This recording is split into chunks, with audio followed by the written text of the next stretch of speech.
YouTube was good. It's your boy J Money, and I'm back with another reaction video, man. I hope y'all feeling all right. I'm glad y'all made it to this video today. Like the video up, man. Let's get 20 likes already. You know how we coming. I appreciate y'all for tuning in. We got 10 fakest moments that exposed WWE. 10 fakest moments. The WWE is real. What do you mean the 10 fakest moments? Like I said, man, if you clicked on this video, press that like button. Let's get straight to it. Subscribe if you're new. If you don't know who I am, my name is J Money. I react to crazy things like sports, crazy sports videos, prank videos, police body cams, man. Anything that you want me to react to, put it down in the comments. I will react. Let's go. Let's get it. Without further ado, let's get into this video. Smash that like button and subscribe. It's free. Come on. The fakest moments that expose WWE. Be sure to subscribe and hit that notification bell for daily wrestling videos, and follow us on Facebook for exclusive lists. Number 10, WWE cameraman exposes all. On one of the top matches on the 2015 Payback card saw John Cena take on Rusev. The match would act as a blow-off to their feud, and the two would wrestle in a brutal I Quit match. While Cena and Rusev did an excellent job in the match, the same can't be said for the WWE cameraman, who completely exposed one of the biggest spots in the match. The spot in question saw Cena perform an AA on Rusev on the stage. Obviously, this was done on a crash pad, and the idea behind the spot was that the cameraman wouldn't show that a crash pad was visible behind a section of the staging. In a reckless move, the cameraman shot the crash pad in clear view, so the secret behind the spot was instantly exposed. This would have no doubt caused utter bedlam backstage, and Vince McMahon would have likely given the cameraman a stern telling off. Number 9, Brock. Knowing what we know about Vince McMahon today, he probably fired that man. Dang, that was terrible. Come on, cameraman. He was too much into the match. He probably wasn't even thinking. He forgot he was recording. Bronson Reed's selling of nothing. One of Braun Strowman's signature spots as a pro wrestler sees him run around the ring and tackle anyone in sight. When Strowman did this on Raw in June of 2024, Strowman set his eyes on Bronson Reed, only for Strowman to fail to make any contact with one of the WWE's biggest titans. While Strowman isn't supposed to pull all his weight into the tactical spot, he is supposed to make some contact, so the spot looks at least somewhat real. Unfortunately, this didn't happen, and Reed had to sell a move that made no contact whatsoever. Fans were quick to call out Reed for the botch, yet the blame ultimately fell to Strowman. In relation to Reed, he had no choice in the matter, as it would have been insanely awkward if Reed just stood there and no-sold his spot. Dang, bruh. He ain't want to get hit for real, huh? He said, let me do my own thing. That's terrible, bro. I ain't gonna lie. Come on, bro. You ain't want to get hit, bro. My arm kind of hurts. I don't really want him to touch me. I'm about to cook his shit. Like, why didn't you just, come on, bro? Linda McMahon tries to take a stunner. And Linda McMahon was never a trained performer, so whenever McMahon had to take part in any type of physicality in WWE, it was often unintentionally hilarious. When McMahon was booked to take a Stone Cold Stunner in 2005, McMahon... No, not a Stone Cold Stunner. No, you did that to her? Sell of the move was so unbelievably funny that even Austin himself couldn't help but smile. The infamous moment took place on the highly anticipated Raw Homecoming show, as Austin delivered a trademark stunner to every single member of the McMahon family, and when it came to Linda McMahon, Austin was noticeably careful with how he... So she seen he Stone Cold, he hit everybody else with a Stone Cold Stunner. And she gonna sit there and drink a beer with that man? Yeah. Bro, that's funny as hell, bro. Handled her. Austin made virtually no contact with the move, and McMahon sold the move by falling into the canvas as if she'd just fallen off the couch. Number 7, Chris Jericho missed... We've seen worse. We've seen worse already. That wasn't super bad. She just didn't stay in the, she didn't stay in that little arm joint right here. You feel me? But how did you really want her to really get down with it, though? She looked kind of like older, so it's like she wasn't gonna be able to like go down and bounce up and do what The Rock be doing. You feel me? She couldn't do all that. She did what she could, man. One of Chris Jericho's first feuds back following his return in 2007 was with JBL. The two embarked in a bitter blood feud and they would have a pay-per-view showdown at the 2008 Royal Rumble. Hell nah, Vince McMahon was getting his ass whooped. The chemistry was awkward and flat, and a major contributing factor was that JBL had been on commentary for an extended period, so both men had a ton of ring rust. The ring rust came to surface when Jericho went for a bulldog on JBL and completely missed his move. In a rare botch from JBL decided to sell as if Jericho had made contact. The pay-per-view match took place in front of a rabid Madison Square Garden crowd, and of course, the fans ate the two alive. The two managed to continue as if nothing had happened, but it was likely a moment that the two former world champions couldn't easily forget. Number 6, The Undertaker makes zero contact. When The Undertaker vs. John Cena was set for WrestleMania 34, fans were elated. The fact that there hadn't been a WrestleMania match yet was truly baffling, and now fans expected a classic matchup that could redeem the dead man after a rather lackluster match the year prior. The match itself ended up being a total squash, and this isn't what anybody wanted. The disappointment extended to Undertaker himself, who had trained for a featured matchup, but it was Vince McMahon who believed that the match should have been an outright squash. Outside of the length of the match, one of the talking points of the match itself was a huge botch from both men. The botch occurred when The Undertaker went for a big boot. Wishes? Hit me. They gonna cut it out right when he about to do the boot, bro. We gotta see it, man. We gotta see this shit.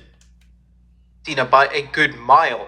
Cena obviously sold the move and the match continued on, but due to the quick pacing of the match, both men likely hoped that nobody noticed. Run it back. Let's run it back. We didn't see that good, man. Occurred when The Undertaker went for a big boot and it clearly missed Cena by a good mile. Damn, he didn't even hit his hands. Like, come on, dog. Cena obviously sold the move and the match continued on, but due to the quick pacing of the match, both men likely hoped that nobody noticed, but sadly, it was far too obvious to ignore. Number 5, The Black. The crowd, I see people in the crowd, they looked around like, am I the only one that seen that? Mass botch. Whilst NXT is often mid-labeled as WWE's developmental brand, the in-ring product has sometimes vastly overshadowed anything on the main roster. This is mainly thanks to WWE signing top independent talent for the roster and having them mix it up with the young upcoming stars that WWE have manufactured in the Performance Center. The idea behind the feud between NXT champion Aleister Black and Lars Sullivan was to put Sullivan in there with a seasoned pro and hopefully elevate him to the next level. The two would face off at NXT TakeOver Chicago 2, and for the most part, Lars did a great job in the match. Unfortunately, towards the end of the match, the title showdown seemed to fall apart. Black went for his trademark finisher, the Black Mass, and it completely missed, but Lars for some reason sold it anyway. I wouldn't be drastic to say that this one botch ruined the... Bro, that's terrible.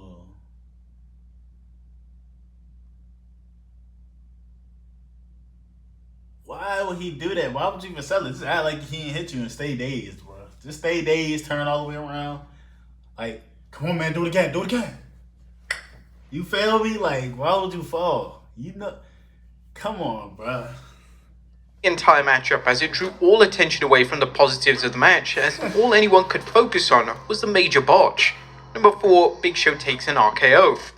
What in the WWE Raw vs. SmackDown glitch was that? The RKO is arguably one of the most famous finishing moves of all time, and one of the great things about the popular move is that it's incredibly easy for wrestlers to take it. The move requires a simple front face bump, meaning that Orton can perform the move on anyone with ease. However, one RKO that Orton no doubt wishes to erase from his memory took place during a match against Big Show on the February 13th, 2012 edition of Raw. In the match between the two wrestling greats, Orton went for... Imagine his big ass fall on you. It's the Big Show. You feel me? The Big Show. Say that. Yo, this funny as hell. An RKO on Big Show and just... Y'all like the video. Just as Orton was about to get a hold of Show's head to deliver the move, Show took the bump for the move prematurely. It was an awkward visual, and Big Show, who always prides himself on delivering a stellar performance, was probably beating himself up backstage. Number 3, Natalya pulls a... Damn, it like he fucked Randy Orton's Jiffy up. He's trying to recover from... He took more damage from the move than you. And away. The hot tag is one of the most exciting parts of a tag team match, and for it to work, all wrestlers in the match must have their wits about them and must ensure that they time their planned spot correctly. When Natalya teamed with Charlotte Flair to take on the Kabuki Warriors on Raw in 2019, Natalya had no choice but to go off script due to Kairi Sane missing her cue. Due to Sane missing her cue, Natalya had no choice but to retract her hand backwards whilst waiting for a tag from Flair, and this was so blatantly obvious to the viewer. In defense of Natalya, she had little choice. If Natalya tagged in at the entire hope spot that was scripted for the match, it would have been messed up, so it probably was in her best interest to act in a manner that she did. But with that being said, it would have been much better if the camera didn't show her retracting a hand in clear view. Number 2, The Undertaker. No, this is terrible, bro. Dang, watching all the little slip-ups like back to back to back, bro, is crazy. Yo, that's nasty work, nasty production work, man. She really backed her hand up. Come on, tap me in, oh, tap me in. Like, bro, that's wild. Seen shoveling. The Buried Alive match between The Undertaker and Vince McMahon in 2003 was designed to write the American Badass off television. The dead man was going to spend a considerable amount of time off TV, and this would allow him to rest, heal nagging injuries, and grow his hair out ahead of the return of his dead man persona. The match between The Undertaker and McMahon was a one-sided affair, but that was until the dastardly Kane interfered. Kane would assist McMahon and would allow McMahon to upset The Undertaker in one of the most... Damn, I don't know if they going... That is probably not the one, but damn, he missed a punch like shit just now. I know y'all seen that. shocking moments of the Ruthless Aggression era. Whilst all three men played their part well, WWE's production team failed in their role to hide the secrets of the Buried Alive match type. Towards the end of the match, it was clear, thanks to WWE literally showing it on screen, that The Undertaker was using a shovel in the grave to access the trap door. A couple of camera shots after this, the camera once again panned to the grave, and this time The Undertaker was selling, but the shovel had mysteriously gone missing. This completely exposed one of WWE's most well-known gimmick matches, and it was all down to incompetent camera work. And number 1, Whisper in the Wind. Bro, I can't be doing that, bro. These cameramen tripping, bro. Y'all let me know what y'all think about that, bro. Come on, man. You got my man Undertaker. He supposed to have been getting his ass whooped. He supposed to be knocked out, tired in that joint, leaning. Y'all got that man shoveling down in there? Come on, bro. Y'all not supposed to show that, man. Come on, son.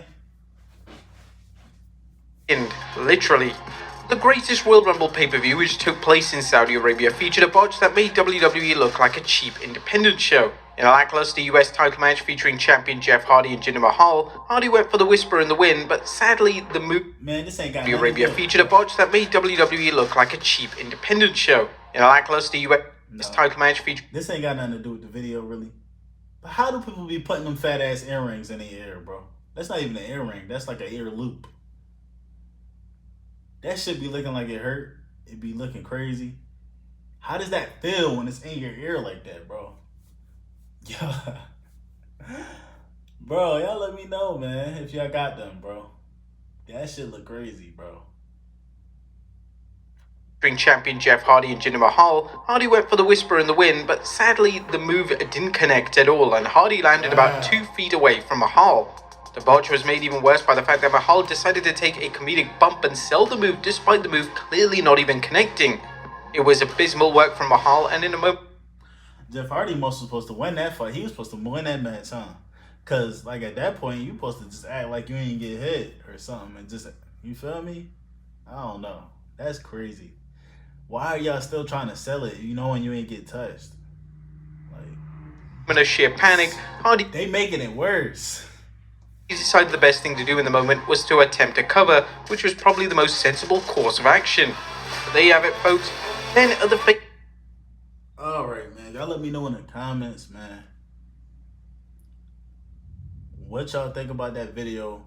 Which did y'all think was the worst? You feel me? What part did you think was the worst? Like, what was the worst mess up? You feel me? Other than that, man, y'all like the video. Tell me what to react to next, man. And subscribe, man. For sure, subscribe. And I'm gonna catch you in the next one. You know it's gonna be a next one. Peace.